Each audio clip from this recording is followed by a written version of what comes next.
It doesn't mean I'm not into you. Doesn't mean I'm having sex with someone else. Doesn't mean I'm gay. It just means no to fucking Thursday. How about Friday? Give her a hand, ladies and gentlemen. What doesn't kill you makes you stronger. Give her a hand. Stand a little taller. Doesn't mean I'm lonely when I'm alone.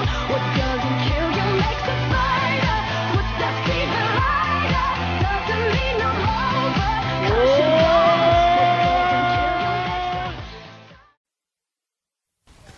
Hi, I'm Tony Robbins. I want to thank you for joining me for this film. I think you're going to find in the next few minutes you're going to be exposed to some great tools to not only make a difference in your own life, shift the things you want to shift, change the things you want to change as rapidly as possible, but maybe even more importantly, learn some tools that you can use to help those you really care about most. Whether you're a leader of a large organization with thousands of people that you want to be able to make a move and help them to shift now, or whether you're a therapist, a helping professional, a parent, or maybe just a good friend who really just cares and you want to make a difference, I think what you're going to see in this film will have a deep impact upon you and empower you to make that difference you've been looking for. Let me give you a little background on myself, if I may, just for a moment. I've been pursuing an obsession for 25 years, and that obsession is the answer to a question, which is what makes people do the things they do? Why do we do the things we do the way we do them? And I've had the privilege now of working with people from 80 countries around the world, more than 3 million people from virtually every walk of life. From the kids addicted to cocaine in the South Bronx to the top CEOs in Hollywood addicted to cocaine. You know, the same patterns that we see everywhere in the world, from top athletes, presidents of countries and companies, to parents and children. And during that time, I've begun to see that there are patterns to human behavior. And I've had a unique experience living at this time in human history where I've been able to be with people from not only diverse areas, but diverse parts of the world. Those patterns stand out. You begin to see that what people do is somewhat predictable. In these films, we're going to start to see how we really approach our lives and how we can really change them. Now, one of the biggest challenges we all have as a society is our culture teaches us to believe that we have limitation. It teaches us to believe that we are the product primarily of our environments. And in fact, the solution in most cases is to drug somebody. More and more we see this determinism. But anyone who's honest with himself, with just a basic investigation, can see that often in life, it's the people that are given everything. They have tremendous love from their family. They have a great education, great background, economic choices. Very often those same people that are given everything don't turn out so well. They may spend the rest of their life going in and out of rehab. And then we find other people that seemingly have every challenge imaginable. They are ignored, they're abused mentally, emotionally, physically, sexually. They don't have the advantages of the education, and somehow very often those individuals become the people in society who contribute the most back, those that inspire us and those who touch us. So there's no clear answer that life turns out a certain way because of a certain thing. One thing is clear: we have the power of choice, and the decisions we make day to day about two things, what things mean and what we're going to do, shapes our destiny. Now, what do I mean? Well, what these films are really about are the lessons of life mastery. Those lessons in life that none of us are really taught, because no matter how successful we become, life is always going to be there with a surprise. I don't care how happy you are right now or successful, there's a challenge waiting, and that's not being negative, it's being real, and we both know it. So these films are about the real challenges that show up for real people. They are unedited, uncut, raw experiences, but showing you how change can happen faster than you may have ever thought before, and giving you the tools to make it happen. In fact, what's unique about these films, I think more than anything I've ever been a part of, is if you read a book or if you listen to tapes, someone can work with you and they can show you, here's the challenge, here's the solution, here's how to go about it. But in these films, you have the unique experience of witnessing the transformation as it happens.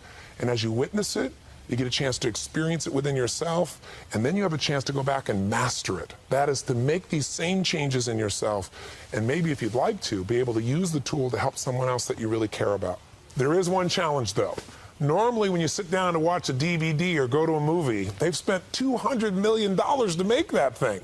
And they planned it so that the moment that popcorn enters your mouth, boom, something's happened in those first few seconds to grab you.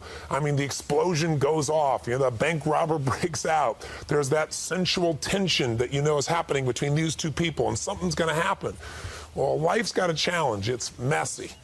And so in the beginning of these films, you got to stay with me for the first 10 or 15 minutes. Because those first 10 or 15 minutes, what I've got to do is what you've got to do. I've got to get into what's really going on with these people. Because so often in life, when people tell you what their problem is or their challenge is, it isn't what it really is. You know that from your own life experience. So the first part is kind of like diagnosing what's going on. So stay with those first 10 or 15 minutes, and then you'll get hooked. Because then you'll start to witness your life or the life of somebody you really care about or somebody you work with right there before your eyes, and you'll be seeing the changes happen and you'll be learning. Because we all learn best when we don't know we're learning. When you watch a movie, if it's a great movie, you associate to the main character and you experience what they're feeling, their challenges, their upsets, and ultimately their triumph. The same thing happens here, only it's based on something that's real.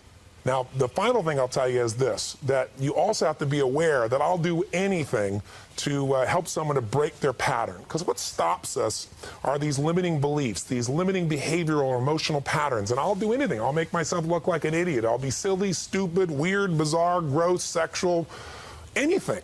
I'll use some adult language, and I'm not using that to be, harsh or to interrupt the person in a mean way.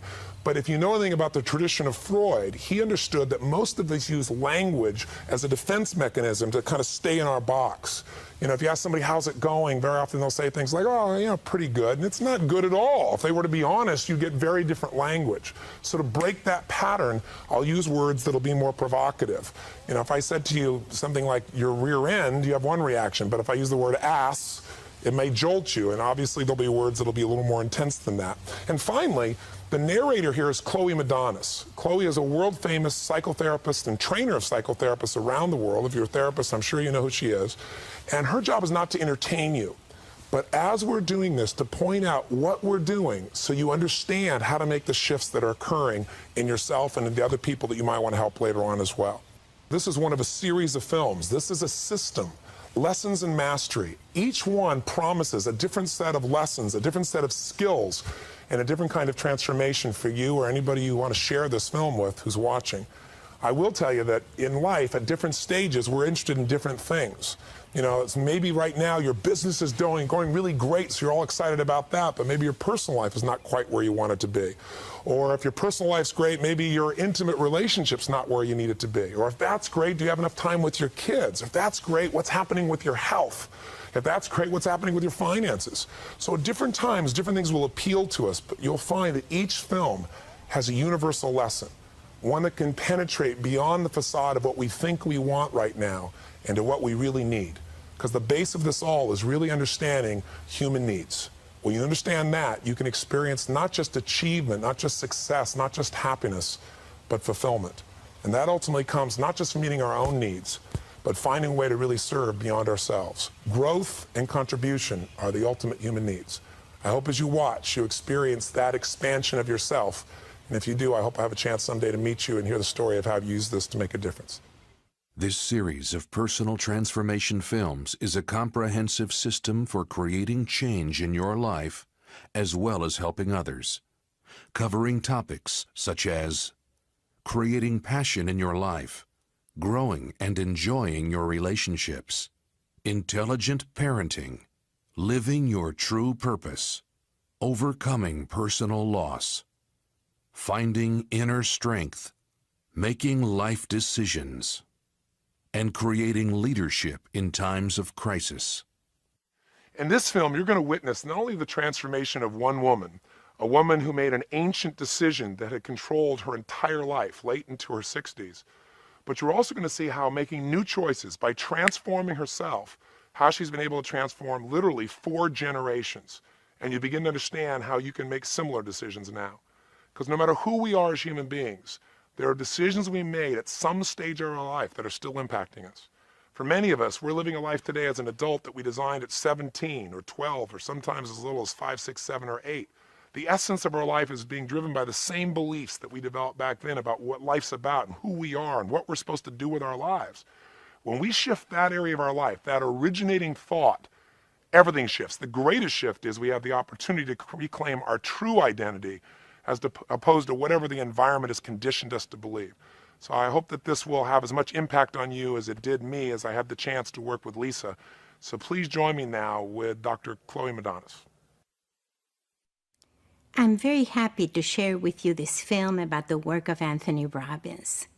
At a large conference, he characteristically addresses the challenges of one of the participants. Engaging the person in conversation, he offers practical solutions to their issues. I will guide you through this film, analyzing the interventions and offering a series of steps that you can use to create changes in yourself and in others.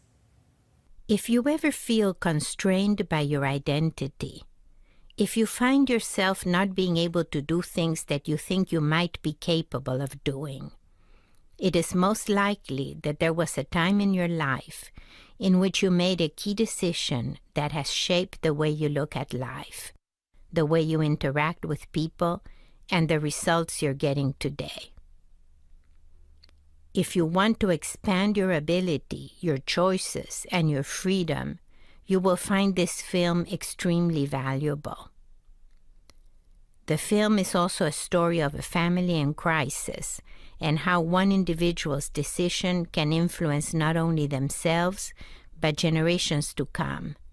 How generations can be literally changed the moment one person makes a new decision. This intervention starts after Robbins had just explained a framework designed by Claire Graves, which describes 7 stages of human development and motivation. 2 of these stages have bearing on the initial conversation in this intervention, the stage of survival and the stage of power. A woman, Lisa, raised her hand with a question about the survival stage. She described a typical power confrontation with her husband, the red stage, during which she slips into a survival mode where she feels vulnerable and afraid. She states that she hates these lapses of control and implies that she would like to overcome them. Yes. Question about survival. Yeah, well, not survival. But I wrote down that when my husband goes 3, the red, Yes. I automatically go red also, but when it goes on for a while, I go survival.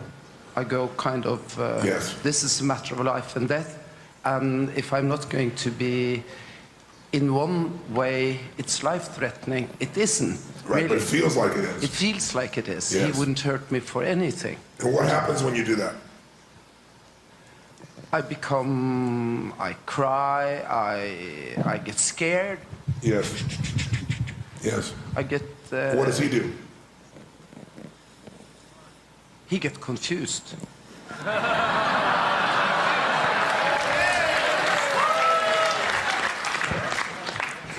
Now, when you do that, is she using masculine energy or feminine energy? See, a lot of people see this as weakness. So when you went into those places, you did go into some fear, but you also went into all kinds of emotions, and he doesn't know how to deal with that. He knows how to deal with another man. So when you get to be another man, you both go into red, bam, bam, you. I mean, then it's 2 men arguing, and of course, that's not going to be a really great thing because it's not going to solve anything. But what you do is you break his pattern when you go into feminine.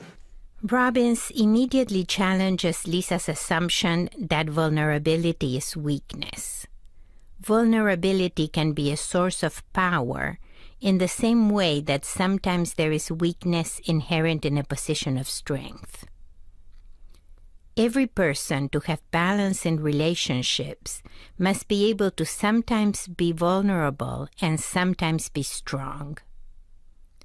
Lisa gave up the possibility of being vulnerable long ago, and only now, at 68 years of age, has begun to experience moments of vulnerability that confuse her and her husband. In our culture, vulnerability is associated with femininity. So in refusing to experience vulnerability in her relationships, Lisa gave up many of the pleasures of being a woman. We will see how Robbins discovers the root cause of her loss of femininity and helps her recover her feminine self. He begins by challenging her identity as a woman. He doesn't know how to deal with you being vulnerable. He does not do that. Vulnerability is power. It's not a weakness. If you can be vulnerable and feel, that means you're connected to what's really true instead of like trying to protect yourself. And then you know what? You can break a pattern when you're being real. I hate it. I know, because look at you. You're a man. You've been working to be a man most of your life. Oh, I'm not being insulting. Let's just tell the truth. You're a man. You're a fucking man. Look at yourself. The way you hold yourself, the way you stand.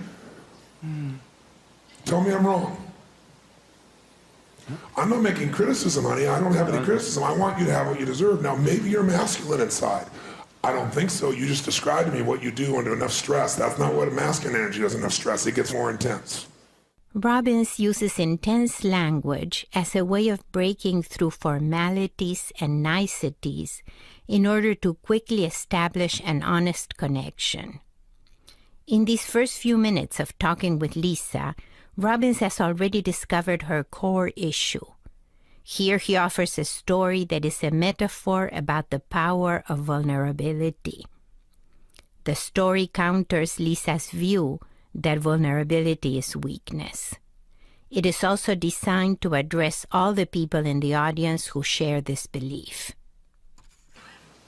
I'll tell you an interesting example. There's a man, I'm trying to think of his name, it'll pop in my head, I'm sure, but he wanted so much to achieve his goal that he worked for 2 years to think this goal through and imagine and visualize and work out every single detail he could until finally the day arrived. And that day was a sunny day when he woke up because he was excited. He knew this was his day, the day he was finally going to achieve the ultimate goal that would make him somebody, give him a sense of ultimate what? Significance. Because he'd been a busboy. And for a masculine man as a busboy, didn't feel like much of a thing, so he didn't want that. So he had this plan, and he knew it was going to work. And it was a sunny day, and he went down to the parade that day, and people were so happy, and the sun was in the air, and children were around, and people were just having the greatest time. And sure enough, he had planned everything to level detail like a man would. He's really thinking it through. And he calculated it all, and he was so prepared. This wasn't spontaneous, it's prepared. He'd organized it, he'd written journal notes about it, everything. And sure enough, here comes the parade, and there's the President of the United States. And the President gets out of the car, and he's walking with Secret Service men on either side of him. And he's walking along, coming closer. He feels his heart racing, because this is his moment. And just as he does that, he reaches his pocket and feels the steel of the gun that he's going to use to kill the President of the United States. This is a true story.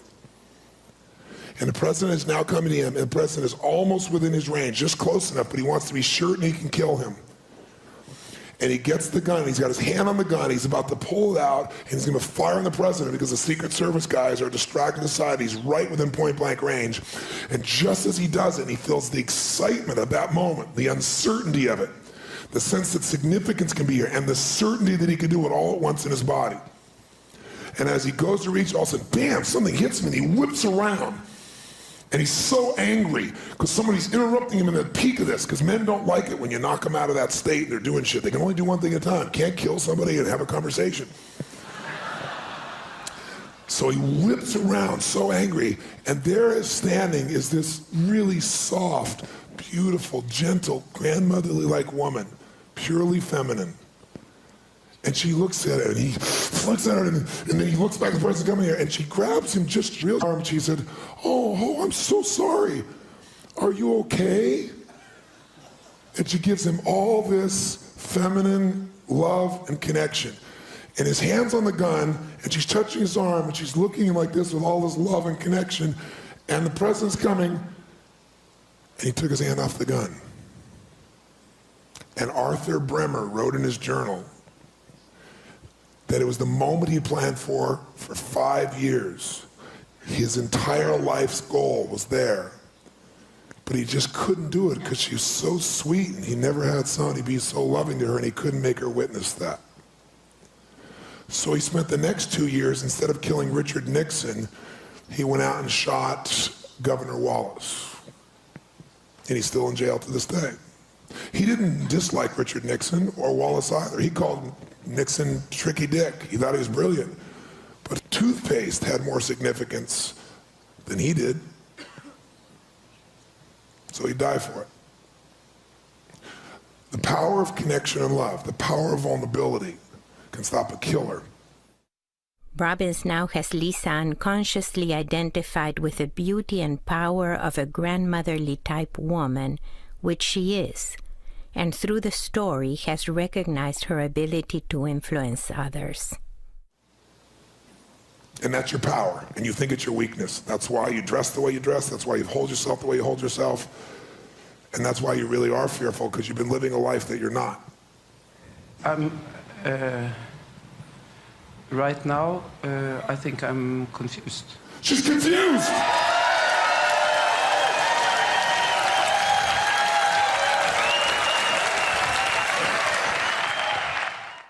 Robbins chose a metaphorical story of violence because when Lisa first stood up, she was concerned about violence with her husband. Lisa knew that Robbins was telling this story in relation to her, yet she could not quite connect how it was relevant. The telling of metaphorical stories typically leads to an altered state of consciousness. In this state, Lisa was able to admit that she was confused. The audience applauds because they are familiar with Robbins' belief that a state of confusion immediately precedes a new realization. In other words, a breakthrough. I don't believe I said that. I knew. You don't believe you said that? Robbins has picked up on two of Lisa's physiological habits that bear on the question of vulnerability and stoicism. The first is a shrug that suggests detachment. The second is a cringe of discomfort that is a defense against the possibility of being judged or attacked. Robbins counteracts these habits by physically modeling an almost exaggerated smile, laugh, and bodily gestures of openness. You will see Lisa gradually overcoming these habits and opening up physically and emotionally to Robbins and the audience. No? Yeah, because you would never normally admit you're confused. Because men don't want to be confused. No, They but want to not be here. control. Not here. What's that? I wouldn't say it here. You wouldn't say it here. Where would you say it? Kind of, I know. Yeah, that's, I know. There's a fucking man. I know. They don't know shit. I know. Don't men do that all the time? I fucking know. Because they're supposed to know, so they gotta know. Even if they don't know, they act like they know. It's just a man. Mm-hmm. What do you want to do? But I do know. This thing I don't know. Well, I think you do know, but it's like, I think we've had too much dancing.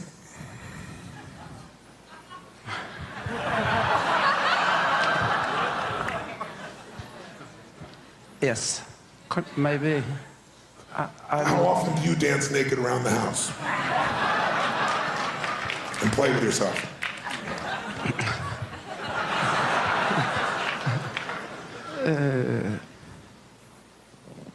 It's too cold in Norway to do that.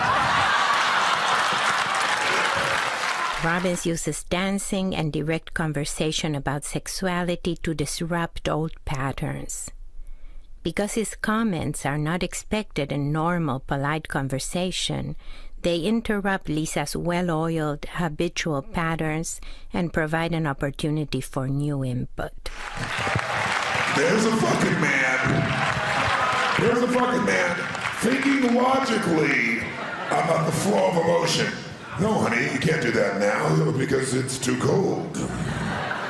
That's a total man. Logic. Is there any logic to this? No. So the fucking weather doesn't matter. Once a year? Once a year. Every other year? Every other year. Every other decade? Every other decade? No? Once every other year? Yeah. I see. How long do you dance like that, naked, and play with yourself? Not long. There's a man. 5 minutes. There's a man.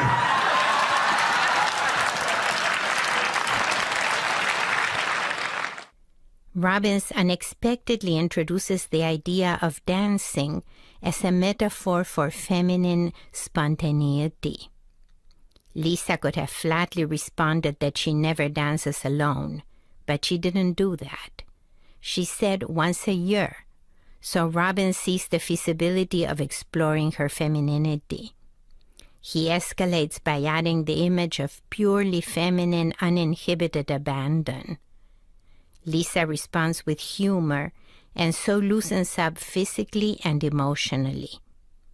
Robbins has disrupted her habitual pattern of looking at things from a position of control and authority, and so prepares her for the possibility of change. Only now, when Robbins has established a teasing connection with the feminine side of Lisa, does he ask the crucial question.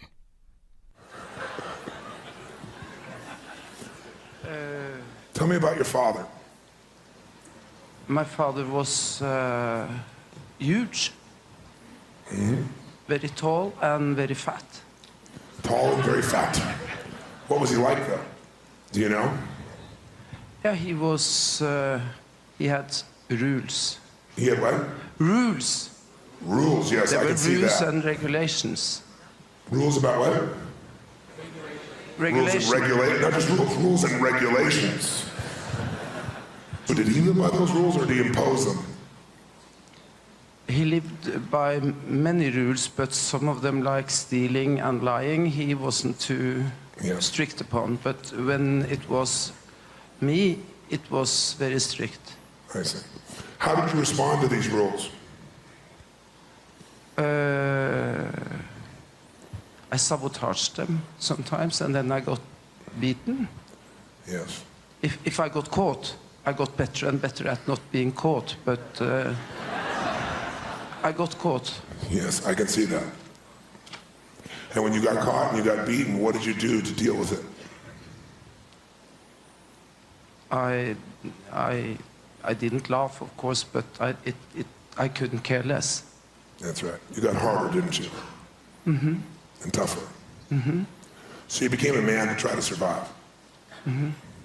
What would have happened if you would have cried and gone crazy?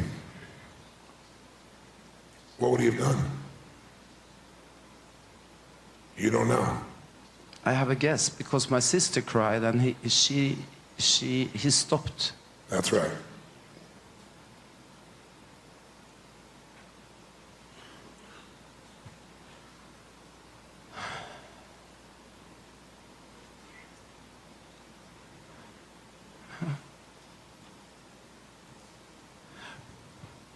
I thought it was humiliating. I know, honey. I know.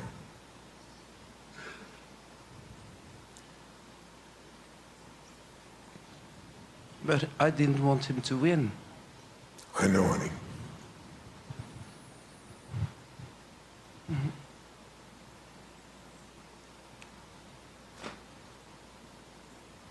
It wasn't very nice.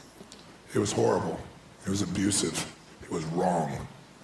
If he was here, I would let him know in ways he would not forget. But But instead, he was a nice man, Tony. He was a nice man. he was not a nice man to you.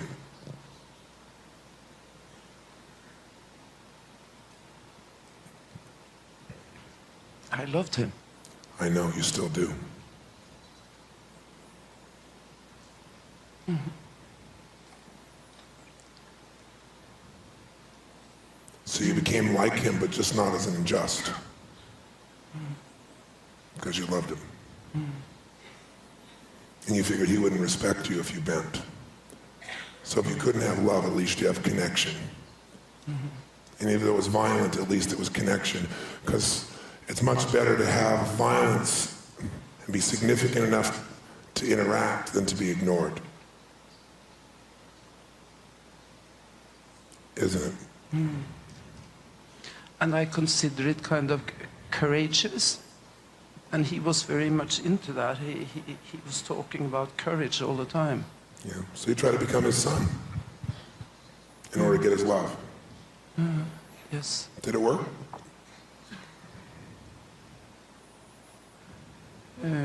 Not when I was a child. When I was adult and achieved, then he was very proud of me.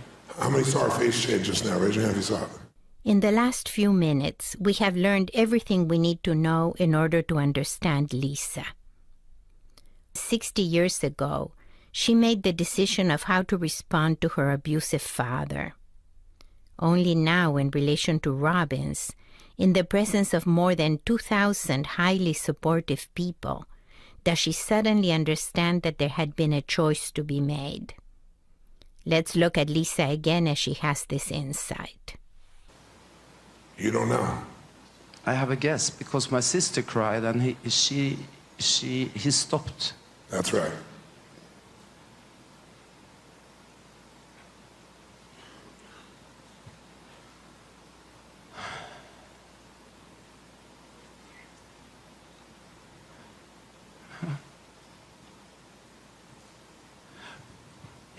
I thought it was humiliating.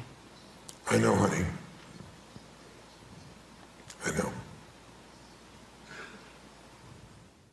Lisa's sister responded to their father with vulnerability and so avoided his abuse. Lisa's courage and strength brought her instead further abuse and caused a schism between the sisters, since Lisa couldn't help but resent the fact that her sister was not abused while she was. The strength that was required to stand up to her father became a value that determined many of Lisa's choices throughout her life.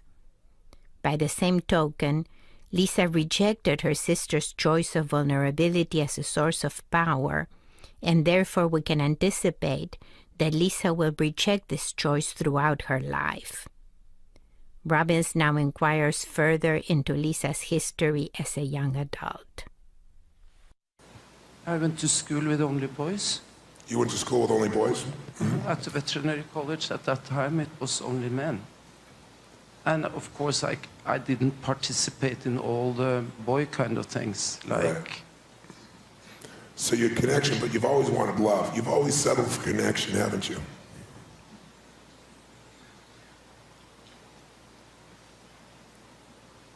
But that's not love, is it? That's why my relationships also go bananas. What does that mean? They kind of die. They kind of die. Because when it's based on connection, it's not based on love. It doesn't last. Plus, you keep picking men, don't you? Do you pick strong men or weak men? Well, my first husband was weak. Yeah. And he got weaker. He became... Well, he'd be attracted to you because you're so strong. There'd be polarity there. By the way, can you have polarity that way, yes or no? Absolutely. So why did that end? So... Why did that one end? Your first husband. The therapist said I had worked for 15 years to create a butler, and when I finally succeeded, I found out I didn't want a butler. That's actually one of the best things I've ever heard a therapist say.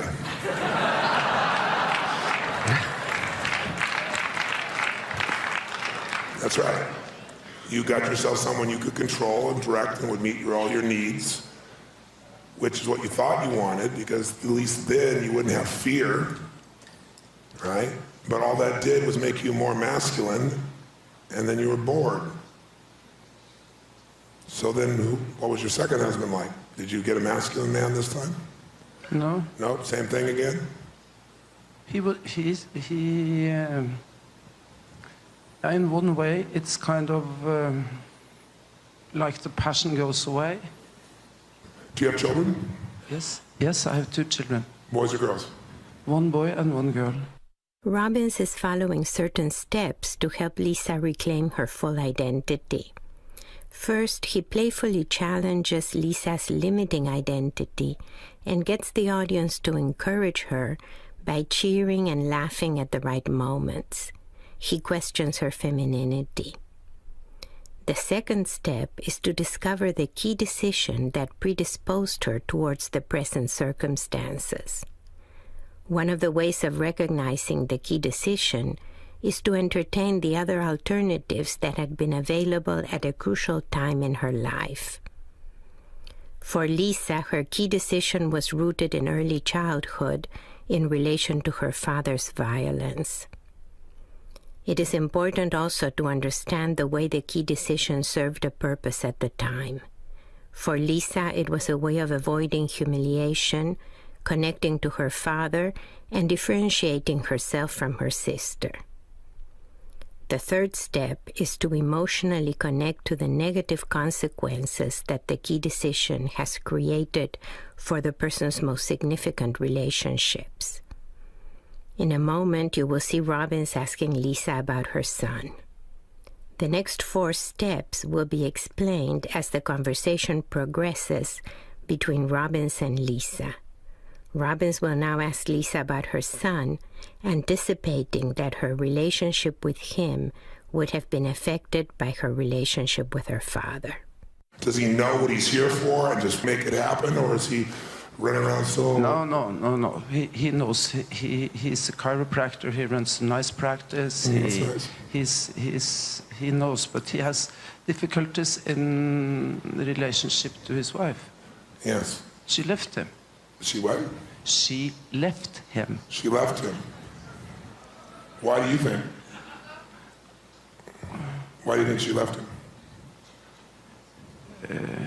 Well, at that time I thought it was because she's a bitch.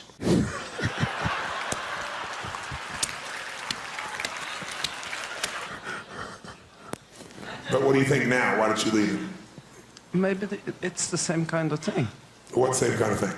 Like he is not a man in the relationship with her. That's right. And you stay with it. You got it right now. You got it right now. Yeah, she's not me, and but she. Yeah, there you go. Stay right there. You got it. Yeah, he has made, or not made her, but in one way made her act as me. That's and right. She isn't me. That's right. And so the whole thing is really much more fucked up than in one way. I didn't waste all the money. I didn't do all those more crazy kind of things that Yes. he went along with, you know. Yeah. You didn't waste all the money. I didn't hear that part. You didn't waste all the money. What? Like, well, I don't want to be judgmental towards her. Yes. But I disagreed strongly on much of the things she did. You know, Yes. like spending, you know, going shopping, using up money. Going shopping. You mean she didn't go hunting like a man would be, but she went out and... Okay. But I think he right, though. became like his father. He became like his father. Yeah. And his father was like what? Well, he became important. That's right. It sounds like he probably was masculine, but his idea of what love would come would be in a masculine form from a woman, since that's what you've shown him so often. And his father was feminine. And he actually found a girl, it sounds like. But they were fighting to be who was going to be the most girls, so there was no polarity, and she probably left because she didn't have a man with presence, and he probably made himself feel significant by his work. Since he was so ineffective in his relationship, he'd go to his work. And his work would work, and now he's losing half his work. And his wife. Yes. So you diagnosed it correctly. It's You seem to know a lot. It's terrible. Pardon me? Yeah, in one way, it's very sad. It is extremely sad. How much more longer will you contribute to this? No, I want to stop it. I want to... Well, you can't stop it by talking about it. Your son's never going to change when his only role model is you. Well, See, he would be in a position where he'll never be a man as long as you're his father. And his mother. I can't do much about his father. I said as long as you're his father and his mother, he'll never be a man. You are his father, aren't you? Well, he has a father. No, I didn't ask you that. I said you are his father, aren't you? Yeah. Now I got it. I understand it. So how will he ever have the possibility of knowing who he is as long as you're constantly being his father? You have to become his mother. And you let him, he needs to grow up. And he needs to see what his responsibility of life is. And he needs to know that feminine energy, even though you've shown him as his mother, the person he loves most and the person who's influenced him most is you. True or false? That's true. Okay. And your idea of femininity is it's weak and it's negative and it's terrible. So how could he ever have a great relationship with a feminine woman when everything you embody and have taught him and demonstrated is that is weakness and it's ugly and it's terrible, and you're his role model of love and you're masculine. So he has to go get a woman who's masculine, but he probably really is masculine himself. So his adaptation is become feminine so he can be around that. But he's going to still, since he's masculine, be attracted to feminine women. So he's never going to be able to have a relationship that lasts. So he'll have to keep working harder on his work, and he'll never be fulfilled completely by that. It'll be temporary significance. Then he'll worry about losing that vehicle because the relationships didn't work out, and living in the culture he's in, he's going to lose half of all that he's worked for as well. So then he's going to feel like a failure then. He's going to know what the fuck to do.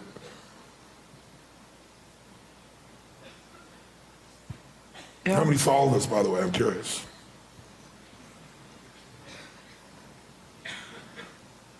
You know why you can follow it? Because you know you're witnessing it all the time.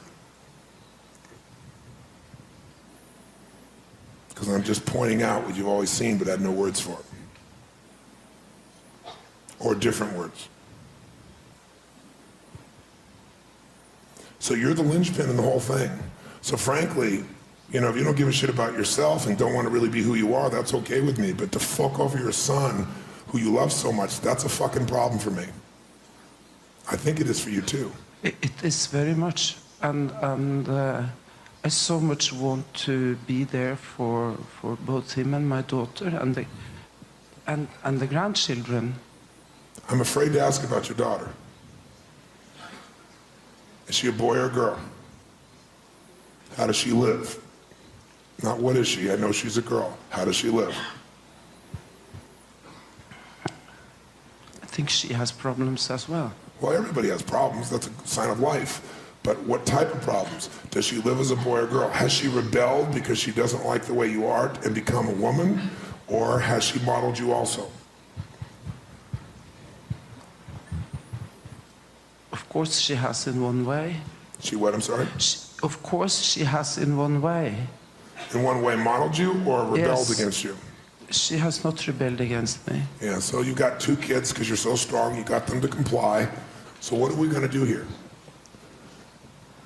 Well, By the way, I'm only talking to her for this length of time because this is only about her and her kids.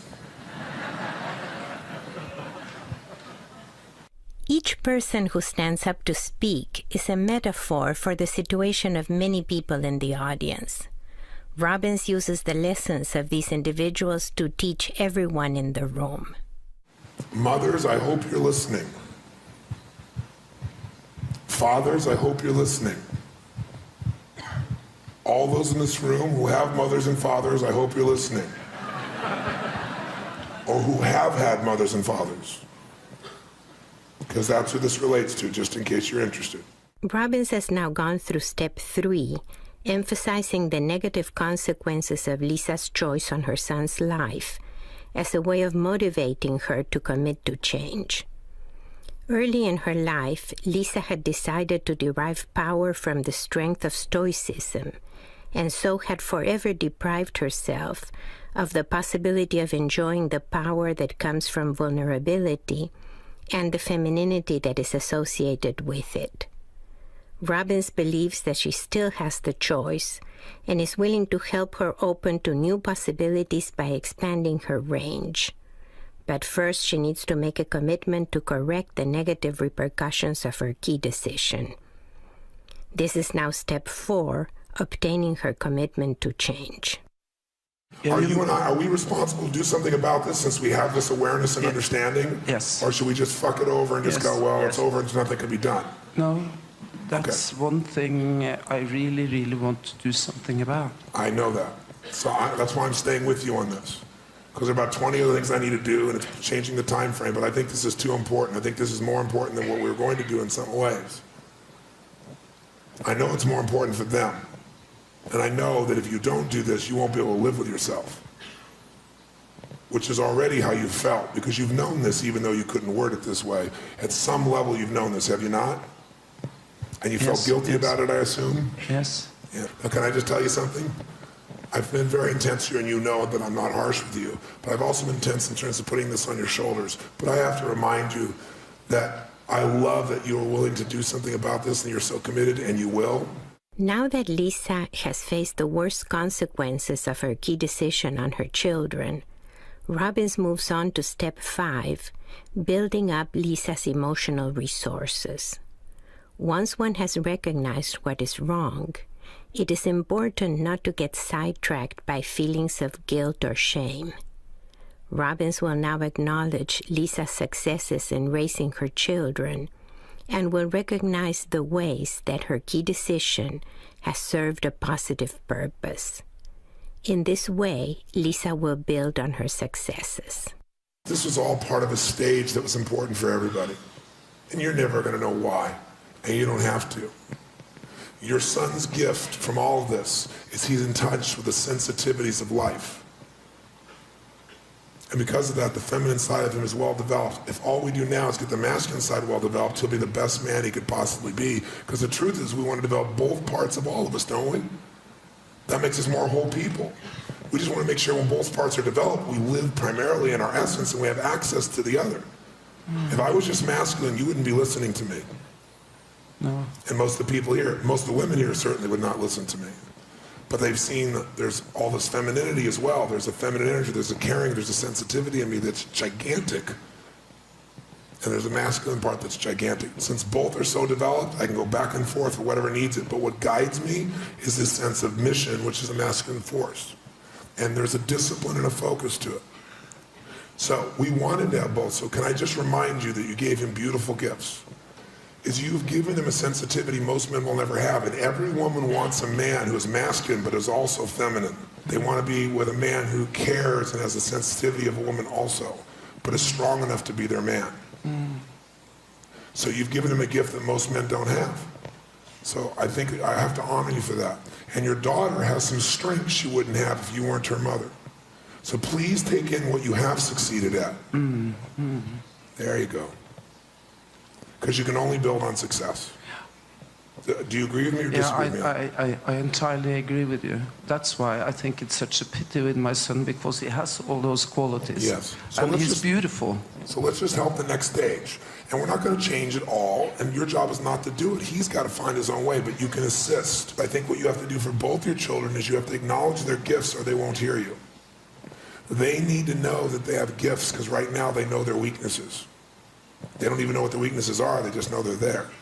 So first you must give them their strengths. You need to sit down with them and say, you know what, I've been living my life as a man, and here's what you managed to pull from that, and I so love and honor you. You developed a sensitivity in responding to me as being a man to you and your father that is beautiful. It's a beautiful sensitivity. But I have done you wrong without meaning to, because I've made you think feminine is weak and it's ugly because I'm your idea of a woman. And I haven't. You've never known me, my son. You've never seen the real me. You've seen one part of me, but you've not seen the deepest part of me, because I've been covering it up my whole life. So of course you would think this woman over here is shopping and everything else and irresponsible.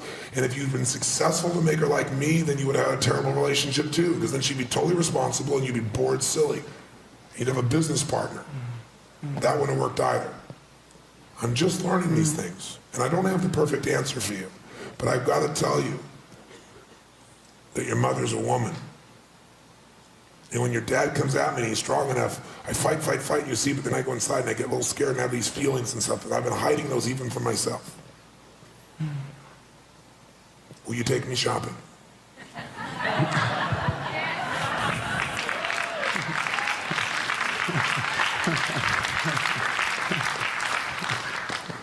Because I need to get a purse that has purses inside of that purse, and little purses inside of that, purses inside of that. I've been compartmentalizing most of my life, but I need to do it externally now instead of inside. I've been doing what women do. I've been doing purses and purses and purses. You ever see a woman's purse? It's fucking unbelievable. You open it up, it's got a purse inside. You open that, it's got a purse inside that. Inside that, there's 3 other purses. What the fuck is that? Robbins has moved to step 6, strategizing ways in which Lisa can explore new decisions and enjoy new experiences. Where she used to get things done by being authoritative, now she can also get things done by being emotional and vulnerable. Robbins and Lisa will explore her emotional range in a variety of ways. These new strategies will also impact the problem points in her relationships. By asking her son to take her shopping, Lisa will give him an experience of being the masculine one. Robbins will also give her a series of specific directives for taking action, some to follow immediately, some to carry out later in relation to her son, including an apology for the ways her key decision had hurt him. I'm just curious, what are we going to do about this? I don't know. That's a good answer. So can I give you a couple of things that I'd like you to consider and do in the next couple of days? First thing I want you to do is I want you to call your son tonight during the break. And I want you to talk about whatever. Okay, yes. And I want you to talk from the heart, not from the head. And I want you to apologize to him for whatever you need to apologize to him. And I need you to first tell him what's great. First I want you to tell him everything you're proud of in him. And I want you to tell him how amazing it was how he's been able to find these parts of himself and be a man in spite of the fact that you were so forceful. Loving, but forceful. I want you to tell him how great it is he's found that sensitive side. I want you to tell him that you want to apologize to him for constantly giving him the wrong impression of what a beautiful woman is and making him think that the person that you were to him is all you were when you're really showing him the smallest part of you. And explain to him what that means. Tell him you have a red purse and there's stuff in it. Tell him you want to ask him to go shopping with you. I'm serious. I want you to ask him to take you shopping. And I want you, when you go shopping, to be a giddy little girl. Can you demonstrate a giddy little girl for us? What's giddy? Giddy means, is there a lady here who could demonstrate a giddy little girl for us here, please? Yes, ma'am. Would you demonstrate a giddy little girl for us? Go ahead. You see her? You see her face? Look at her. She's hiding. She's like, can you see her face? Yeah. Could you show her the giddy little girl? Why don't you step out here and just be giddy? Like, what if we said, you just won a shopping spree? Come on, give it to me. Should we go?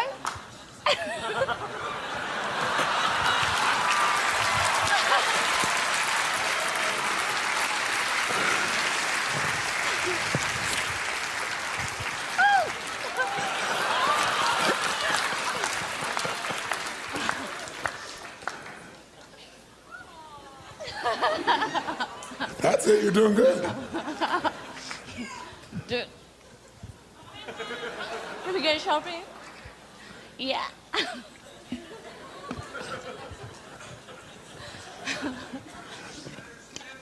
Now let me ask you a question. Shh. Let me ask you a question. Yeah, put that on, that'll help.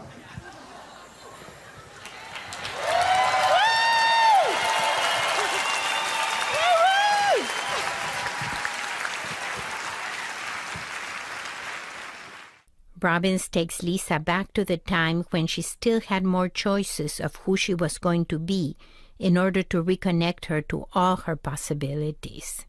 Have you ever felt the way she's talking about? Have you ever felt that way? Maybe not about shopping, but have you ever felt that, like, kind of feeling? Not with shopping, I think. Not shopping, but you felt that about... Have you ever felt that about something else? With playing.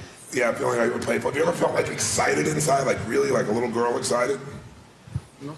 No. That's a long time ago. That's a long time ago, but you have felt that way? Yes, I have. Yes. So, it's in you then. Mm-hmm. When did you feel that way? Excited before Christmas when I was Before a child. Christmas when you're a child. Oh, that's great. Okay, I'd like you to close your eyes. There you go. And I want you to become a little girl again, and it's almost Christmas. It's the night before Christmas. There it is. And what, the night before Christmas, feel what you're feeling then. How did you move around the night before Christmas? When you were walking around, moving around, how did you move around? Did you move, yeah, that's it. That's it. How did you check things out when you were really excited the night before Christmas? That's it. That's it. That's it. Well, that's it. That's it. That's right. That's right. How excited were you? Feel it. That's it. That's it in there. Oh, that's it. Good. Feeling it right in there. That's it. Feeling that. And what did your voice sound like? Make the sound of yourself as a little girl. Would you say something you said at that age? The way you said it.